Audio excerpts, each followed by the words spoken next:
Killers, Aileen Wuornos.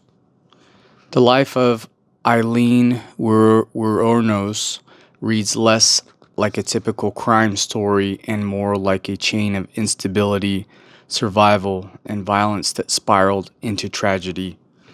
Born in 1956, Wuornos had a deeply troubled childhood. Abandoned by her parents and raised by her grandparents, she experienced abuse and neglect from a young age. By her early teens, she was living on her own, surviving through sex work and drifting across the states.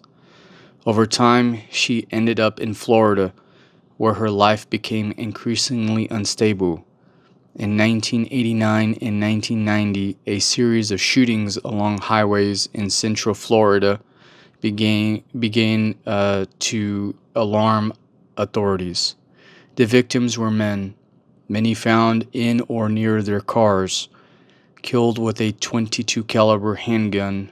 Wuornos, who had been working as a sex worker and often hitchhiking, became a suspect after pawning items that belonged to one of the victims. When she was finally arrested in 1991, Wuornos confessed to killing 7 men, but her explanation stood out. She claimed each killing was in self-defense, saying the men had attempted to assault her or harm her. This claim would become central to her trials and a source of ongoing debate. Prosecutors argued the killings were deliberate acts of robbery and murder. The pattern, they said, showed planning and intent rather than spontaneous self-defense. Juries ultimately agreed. Wuornos was convicted of multiple counts of murder and sentenced to death. Her behavior in court and in later interviews was erratic and often volatile, drawing intense media attention.